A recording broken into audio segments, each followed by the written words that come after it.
আমন্ত্রণ দীপ্ত সংবাদে সঙ্গে আছে আমি ত্রিনা ইসলাম। ঘন ঘন লোডশেডিং আর ভ্যাপসা গরমে অতিষ্ঠ হয়ে পড়েছে উত্তরাঞ্চলের জনজীবন। বিপর্যস্ত অবস্থার মধ্যে দিন কাটাচ্ছে শ্রমজীবী মানুষ। দিনাজপুরের খবর জানাচ্ছেন আমাদের সহকর্মী সুলতান মাহমুদ। সুলতান, আজ দিনাজপুরের তাপমাত্রা কত আর দিনে কয়বার করে লোডশেডিং হচ্ছে, জেলার সার্বিক পরিস্থিতি আমাদের জানান। জি ত্রিনা, আপনাকে ধন্যবাদ। আমরা আজকে দাঁড়িয়ে আছি দিনাজপুরের ইউনিক সুপার মার্কেটে। এখানে আজকে কিন্তু 35 থেকে 37 ডিগ্রি সেলসিয়াস তাপমাত্রা দিনাজপুরের মধ্যে বিরাজ করছে, যেটি আসলে এ তো ভ্যাপসা গরমে সাধারণ মানুষ অনেকটা অতিষ্ঠ হয়ে পড়েছে। দিনাজপুরে কিন্তু ঘন ঘন লোডশেডিং এর কারণে দিনাজপুরের মানুষ অতিষ্ঠ হয়ে পড়েছে। আসলে সরকার ঘোষিত অনুযায়ী সারাদিন লোডশেডিং একবার হওয়ার কথা থাকলেও কিন্তু দিনাজপুরে 3 থেকে 4 বার করে কিন্তু বিদ্যুৎ চলে যায়। এতে করে সাধারণ মানুষ এবং যারা কর্মজীবী রয়েছে তারা কিন্তু অনেকটা বিপদগ্রস্তর মধ্যে রয়েছে।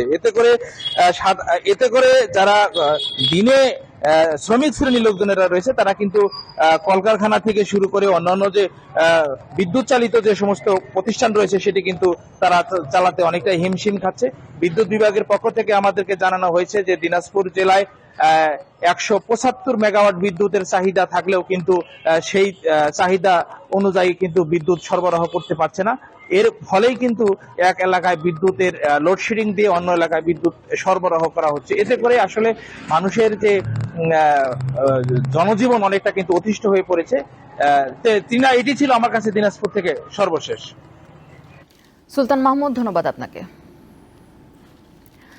গোপালগঞ্জে ট্রেনে কাটা পড়ে 5 নির্মাণ শ্রমিক নিহত হয়েছে, আহত হয়েছে 3 জন। গতকাল রাত 9:30টার দিকে কাশিয়ানীর মহেশপুর ইউনিয়নের কাঠাম দরবাস্ত রেল ক্রসিংয়ে এই দুর্ঘটনা ঘটে। ফায়ার সার্ভিস জানায়, কাঠাম দরবাস্ত বাজার থেকে নির্মাণ কাজে ব্যবহৃত কংক্রিট মিক্সচার মেশিনে করে উপজেলার পারুলিয়া ইউনিয়নের দিকে যাচ্ছিলেন কয়েকজন শ্রমিক। রেল ক্রসিং পৌঁছালে রাজশাহী থেকে ছেড়ে আসা গোপালগঞ্জের গোবরাগামী টুঙ্গিপাড়া এক্সপ্রেস ট্রেনটি মিক্সচার মেশিনকে ধাক্কা দেয়। এতে ট্রেনে কাটা পড়ে 5 শ্রমিক ঘটনাস্থলেই নিহত হন। তারা হলেন কাশিয়ানী উপজেলার পারুলিয়া ইউনিয়নের সুজর মৃধা, পরিতোষ দাস, অমৃত বিশ্বাস, শিরামন বিশ্বাস ও রাজ্জাক শিকদার। আহত 3 জনকে কাশিয়ানী উপজেলা স্বাস্থ্য কমপ্লেক্সে ভর্তি করা হয়েছে। ঈদের পর সবজি বাজারে স্বস্তির নিঃশ্বাস ফেলছেন ক্রেতারা। কাঁচামরিচ, টমেটো, শসা ও গাজর ছাড়া অন্যান্য প্রায় সব শাকসবজির দাম তুলনামূলকভাবে কম। ছুটির দিনে কাউরান বাজারে পেঁপে বিক্রি হচ্ছে 30 টাকা কেজি দরে, ঢেঁড়স 40, পটল 40, করলা 50 টাকা কেজি এবং ছোট চাল কুমড়া বিক্রি হচ্ছে 30 টাকা পিস।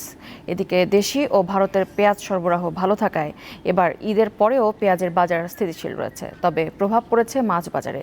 সব ধরনের ছোট মাছ কেজিতে 100 থেকে 150 টাকা বেশি দরে বিক্রি হচ্ছে, আর সামুদ্রিক ও চাষের বড় মাছ বিক্রি হচ্ছে কেজিতে 100 টাকা বেশি দরে।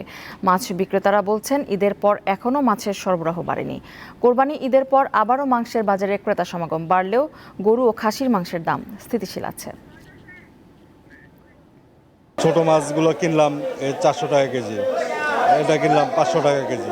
প্রতি কেজিতেই প্রায় 120 টাকা মতো বেশি। আমরা যারা মধ্যবিত্ত ফ্যামিলির লোক যারা আছি আর কি, তো এদের ক্ষেত্রে একটু কষ্টদায়ক। আমদানি কম, মাছের দাম একটু বেশি, মনে কেজিতে 10-20 টাকা বেশি। কিছু করার নাই, মুকামে যেমন দাম এমন বিক্রি। শুকনা যে বাজারগুলো এগুলো বেশিরভাগই বাড়া, কাঁচা বাজার মোটামুটি চলে, তবে আর একটু কমলে ভালো হতো। খালি সালাদ আইটেমটা বেশি, আর সবজির দাম একবারে কম। পেঁপে 25 টাকা, 20 টাকা আছে, নর্মাল 30 টাকা আছে, হাই কোয়ালিটি বটবড়ি আছে 25-30। মাঝখানে যেরকম বেড়ে গিয়েছিল ওরকম আজকে যে 50 টাকা 60 টাকার ভিতরেই তো করল্লা, বেগুন, কাঁকরোল এগুলো কিনলাম আর কি। ই কমার্স প্রতিষ্ঠান ইভ্যালির গ্রাহকদের টাকা ও পণ্য কিছুই আপাতত দেওয়া সম্ভব নয়। এছাড়া প্রতিষ্ঠানের সার্ভারের পাসওয়ার্ড না পাওয়ায় শনাক্ত করা যাচ্ছে না পাওনাদারদের। দীপ্ত টিভির সাথে একান্ত সাক্ষাৎকারে এই তথ্য জানিয়েছেন ইভ্যালির পরিচালনা বোর্ডের চেয়ারম্যান এইচএম শামসুদ্দিন চৌধুরী মানিক। অডিট রিপোর্ট আদালতে জমা দেওয়ার পর ইভ্যালির দায়িত্ব ছাড়তে চান সাবেক এই বিচারপতি। কম দামে পণ্যের লোভ দেখিয়ে গ্রাহকদের প্রায় 1000 কোটি টাকা হাতিয়ে নেয়ার অভিযোগ ই কমার্স প্রতিষ্ঠান ইভ্যালির বিরুদ্ধে। পণ্য বুঝিয়ে দিতে না পারায় এক পর্যায়ে মামলা হয়। প্রতিষ্ঠানটির কর্ণধারদের ঠিকানা হয় কারাগার। এমন প্রেক্ষাপটে ইভ্যালির ব্যবস্থাপনায় পরিচালনা বোর্ড গঠন করে দেয় হাইকোর্ট। এরই মধ্যে গাড়ি নিলাম, লকার ভাঙা, ওয়্যারহাউস পরিদর্শন সহ বেশ কিছু কার্যক্রম চালিয়েছে নতুন বোর্ড। কোম্পানির হিসাব সম্পন্ন করতে চলছে অডিট কার্যক্রম। বর্তমানে 25 কোটি টাকার পণ্য আর গেটওয়েতে 25 কোটি টাকা আছে ইভেলির, যা দিয়ে গ্রাহকদের পাওনা পরিশোধ সম্ভব নয় বলছেন বোর্ডের চেয়ারম্যান।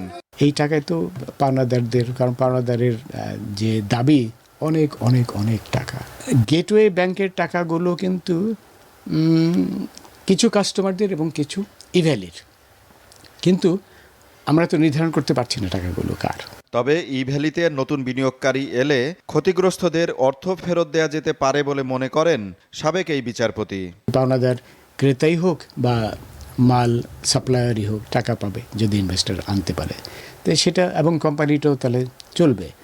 যদি ইনভেস্টর না আনতে পারে তাহলে তো আমি বলবো যে ভবিষ্যৎ অন্ধকারময়। তিনি জানান, এ মাসেই কোম্পানির অডিট শেষ হবে, আর এর সাথে বর্তমান বোর্ডের কাজও শেষ হয়ে যাবে। মহামান্য হাইকোর্ট আমাদের নিয়োগ দিয়েছেন, তাদের কাছে তো অডিট রিপোর্ট পেশ করতেই হবে। তখন আমরা রিপোর্টের ভাষা অনুযায়ী আমরা হাইকোর্টে আবেদন করব এবং সেই সময়ে আমরা মুক্তি চাইব। এত কিছুর পরও কোম্পানি হিসেবে ইভ্যালি টিকে থাকবে না অবসায়ন করা হবে তা নির্ভর করছে আদালতের সিদ্ধান্তের উপর। আজিজুল ইসলাম, দীপ্ত সংবাদ, ঢাকা। দেশের বাইরের খবর। 25 জুলাই ভারতের 15তম রাষ্ট্রপতি হিসেবে শপথ নিতে যাচ্ছেন দ্রৌপদী মুর্মু। তিনি হতে যাচ্ছেন দেশটির প্রথম আদিবাসী এবং দ্বিতীয় নারী প্রেসিডেন্ট। বৃহস্পতিবার তৃতীয় দফা ভোট গণনা শেষে প্রতিদ্বন্দ্বী বিরোধী দলীয় প্রার্থী যশবন্ত সিনহাকে পেছনে ফেলে শতকরা 64.03% ভোট পেয়ে ভারতের নতুন রাষ্ট্রপতি নির্বাচিত হন তিনি। দ্রৌপদী মুর্মুর জয়ের পর তার বাসভবনে গিয়ে তাকে শুভেচ্ছা জানিয়েছেন ভারতের প্রধানমন্ত্রী নরেন্দ্র মোদী। করোনা ভাইরাসে আক্রান্ত হয়েছেন যুক্তরাষ্ট্রের প্রেসিডেন্ট জো বাইডেন। বৃহস্পতিবার এক বিবৃতিতে তার করোনা পজিটিভ হওয়ার বিষয়টি নিশ্চিত করে হোয়াইট হাউস। তবে তার রোগের উপসর্গ খুবই মৃদু। করোনা সংক্রমণ রোধে কোভিড টিকার পুরো ডোজ এবং 2বার বুস্টার ডোজও নিয়েছেন 79 বছর বয়সী এই প্রেসিডেন্ট।